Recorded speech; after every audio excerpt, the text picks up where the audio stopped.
This is all human beings are suffering. They're suffering their memory, they're suffering their imagination, nothing else. Number 1. Pay attention to yourself. You're paying too much attention to everything around you, not enough attention to this one. But the quality of your life is essentially determined by how you carry this one. Yes or no? This moment, what kind of clothes you're wearing, what kind of car you parked outside, what kind of home you live in does not determine the quality of your life. This moment, how joyful are you feeling within yourself determines the quality of your life, isn't it so? Nothing has been done about it. You think it'll happen in consequence, and you're setting impossible goals for your happiness. If I have to be happy, my wife should be like this, my husband should be like that, my children should be like this, the world should become some other way. Well, these are impossible conditions you're setting for your happiness and peacefulness. Number 2. Take responsibility for your life. What the world throws at us is not necessarily your choice. But what you make out of it is entirely your choice. Other people are doing what they want, but it's your reaction which causes the suffering. There is no way you can fix an yesterday, but you can create a tomorrow.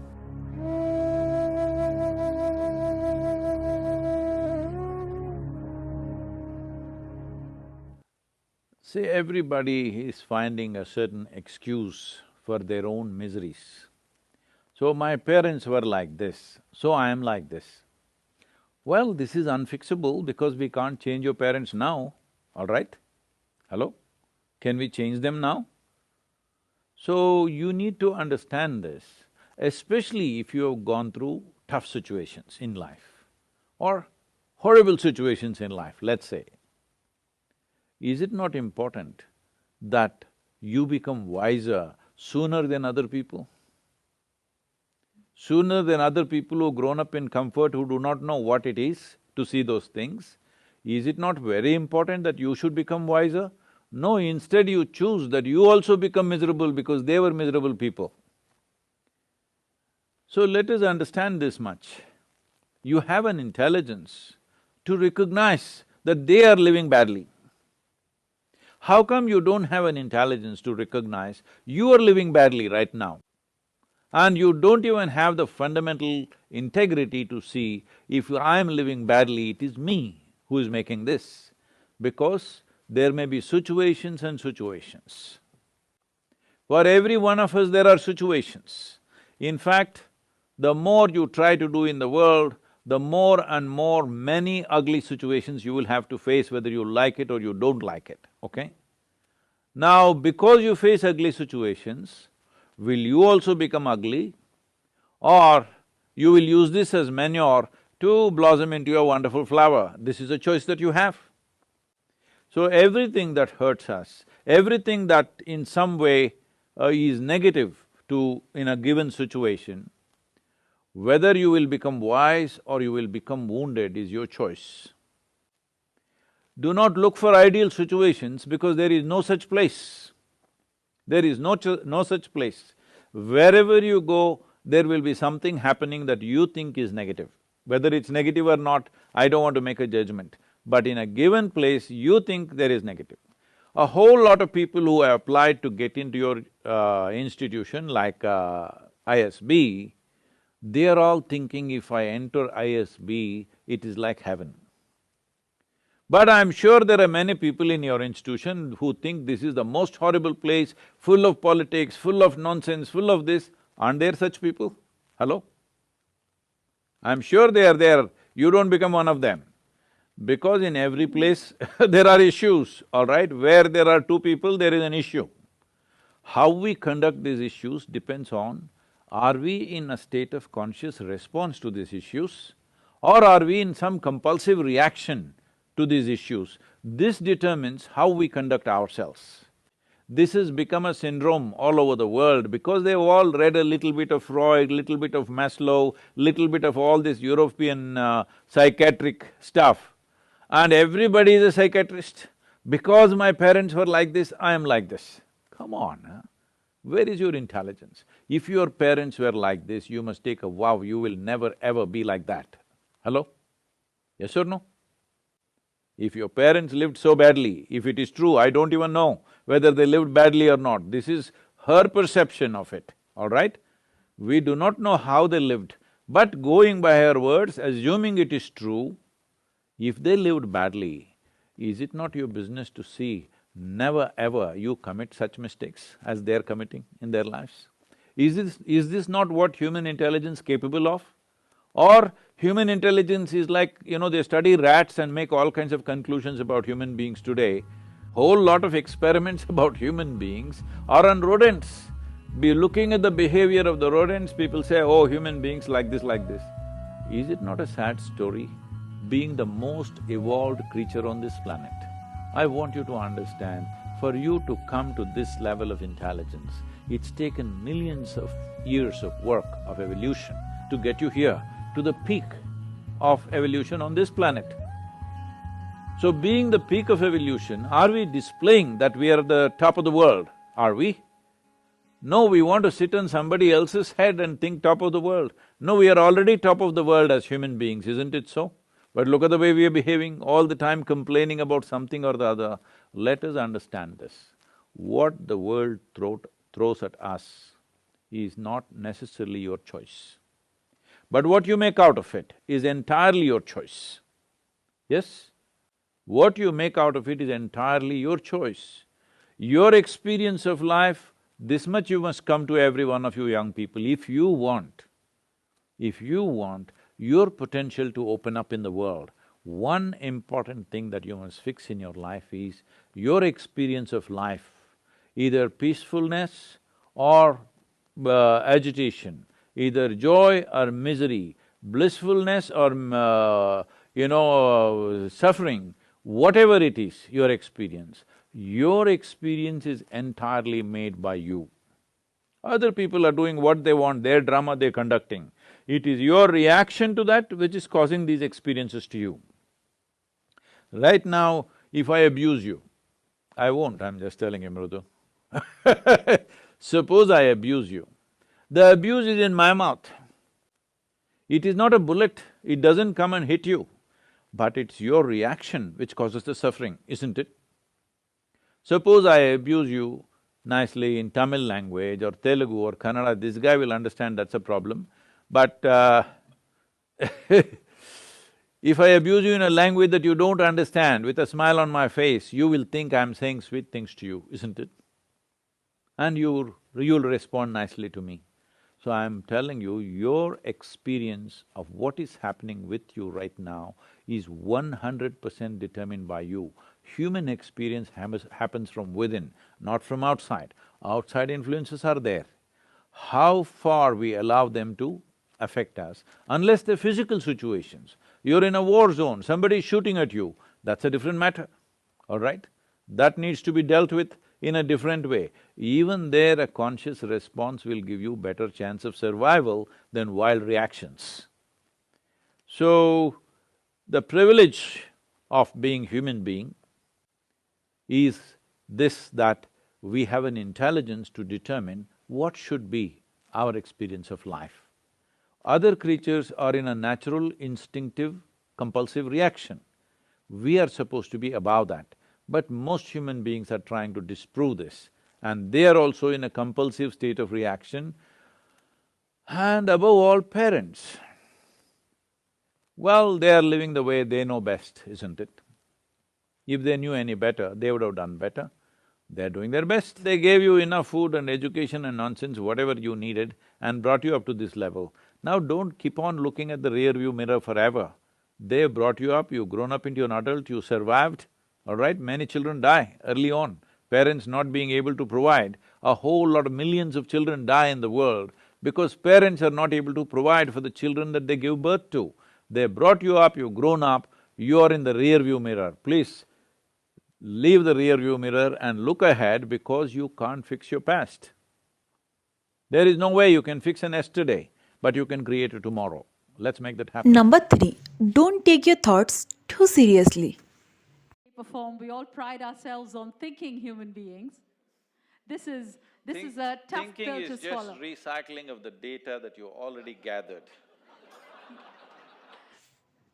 Number 4. Drop your identities. I never got identified with anything.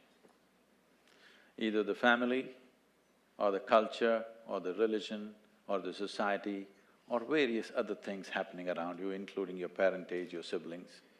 I was involved with them, but never identified with anything. If human intelligence does not tie itself down with identity, every human being will realize the nature of life. Human intelligence is capable of figuring this. When I say intelligence, as Deepak pointed out, it's beyond the thought process. Unfortunately, because of the type of education systems we have today, we are completely committed to one dimension of our intelligence, which we call as the intellect, which is just the thought process. Thought can only happen with the data that you have gathered through five senses, which is very limited, one thing. Another thing is, the nature of data that the senses gather are only useful for survival process. The very nature of how you see things, how you hear, smell and taste and touch life is only relevant for survival process. If you wanting to know the life itself, then these instruments of perception are no good. Even what is light and darkness is a debate between you and another creature which sees darkness as light, isn't it? If you sit with an owl and start an argument as to which is light and which is darkness, it's an endless argument, but who do you think is right? Hello? If you're saying both, you're either in the diplomatic corps or you have a successful marriage. Some have both. You have learned to say both, but which is the truth? What I see is the truth or what the owl sees is the truth? That's not the point, it is just that nature has opened up our sense perception as it is necessary for our survival. Accordingly, it has opened up sense perceptions for different creatures as it is necessary for their survival. But if survival is all you're seeking, this is good enough, the five senses. But once you have come as a human being, somehow survival is not good enough. If your stomach is empty, there's only one issue about food. But once the stomach becomes full, you have 100 issues going on. So the nature of the human being is such, no matter what you do, you want to be something more than what you are right now. And if that something more happens, something more, it's an endless pursuit. So somewhere, a human being is seeking a limitless expansion, but trying to do it with physical means. The very nature of physicality is a defined boundary. If there is no defined boundary, there is no possibility of physical happening in the universe. But now, a human being is longing for the boundless, that too in installments and through physical means. Through the boundary, you're trying to become boundless. The desire is fantastic, the method is hopeless. Because the moment you identify yourself with something, your intellect's work is just to protect that identity. If you… whatever the identities of nation or family or gender or race, religion, whatever, the moment you identify yourself with something, your intellect will only function around that to protect that. So, it is a certain type of prejudice the moment you're identified. So, the only thing I did with my life is, I never identified myself with anything, and life just exploded within me in ways that thought seems so puny that I do not indulge in thought most of the time. Don't let fear of suffering limit your possibility. To create fear, you have to use excessive imagination. To not be in fear, you don't have to do anything. Fear is happening because of excessive imagination, things that have not happened, you're creating. What may happen in your mind happens in 1,000 different formats, and most probably it never happens. The things that you feared Take 100 things that you have feared. Probably 99 of them never happened, isn't it? Yes. So your fear is always about that which does not exist. You cannot fight or you cannot overcome that which does not exist. We can overcome something that exists.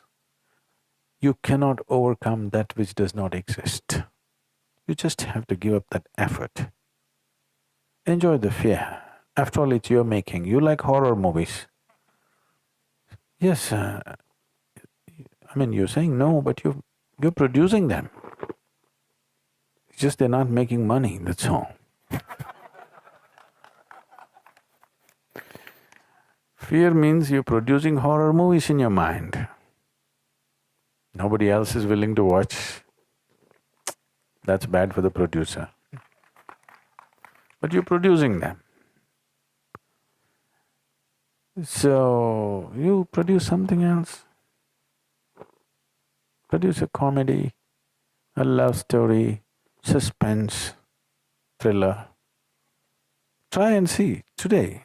Just sit down, produce a love story, a suspense thriller, a comedy. 5 minutes movies you make in your mind. Really. Start using your mind differently. It's just gotten into your pattern. Just gotten into your pattern of just creating horror movies all the time.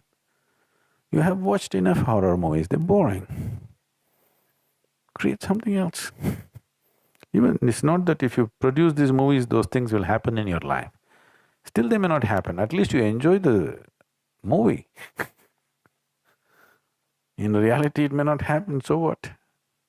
At least you enjoy what's happening in your mind, if you cannot enjoy what's happening in the world, isn't it? That much privilege every human being deserves, isn't it so? Even if the world is not kind to him, at least his own mind should be kind to him, should produce some nice movies. Be aware of your mortality. If you just observe, if everybody makes a little effort, everybody take a little time for this piece of life, okay? Not for your family, not for your career, not for something else. Just for this piece of life. Give it little time because this is the most important piece of life in your life, isn't it? Yes or no? Yes. Even if you're in love with somebody, still this is the most important piece of life, isn't it? So pay some attention to this. How does it happen? Why have you taken it for granted? Believe me, you're not going to be here forever. I'll bless you with a long life, but you're going to fall dead one day. Yes or no? Yes. So, do not take this for granted. If you wake up in the morning, tomorrow if you wake up in the morning, no, this is not my wish, but I want you to know, of all the people who go to bed tonight, over 1 million people will not wake up tomorrow morning. And tomorrow, if you and me wake up tomorrow morning, is it not a fantastic thing? 1 million people did not wake up. You woke up. Is it not a great thing? Just look at the ceiling and smile. You are still awake, you're still there. And for many, many millions of people, somebody who's dear to them did not wake up. So just check those 5, 6 people around you. They all woke up, wow, it's a fantastic day. You woke up and everybody who matters to you around you woke up. Is it not fantastic day? Yes. You don't think so? Yes. Yes. You don't seem to think so. Yes. Because the problem is just this, you are living with an idea that you're immortal. When I say you're immortal, you're not actually thinking you're immortal, but you're not conscious of your mortality. If you're not conscious of your mortality, somewhere you think you're immortal, isn't it? How many moments in a day are you conscious that you're mortal? If you were conscious, would you have time to crib? Would you have time to fight with somebody? Would you have time to do some rubbish with your life? If you knew, if you are conscious that you are mortal, you would do nothing other than what is absolutely needed for you and everybody around you. This one thing if you do, if you just remind yourself, you don't think this is a negative thing. Death is not a negative thing, it's the only thing which has added value to your life. If you're here forever, you would be unbearable. Yes, yes. Isn't it? Aren't we glad everybody dies one day? If you just become conscious of this one thing, that always you're conscious that I'm mortal. You don't have to think, I will die today, we don't intend, we want to live as far as possible. Just you know, one day I will die. If you're just conscious of this one thing, you will naturally become spiritual. Every day, every moment if you remind yourself, this is a brief life, I'm mortal, one day I will end. Just do this for 2 days and see, you will become something truly fantastic within yourself, just this is all. That is simply beautiful. That's all that's needed. If you want to know the value of life, just know that it's a brief happening.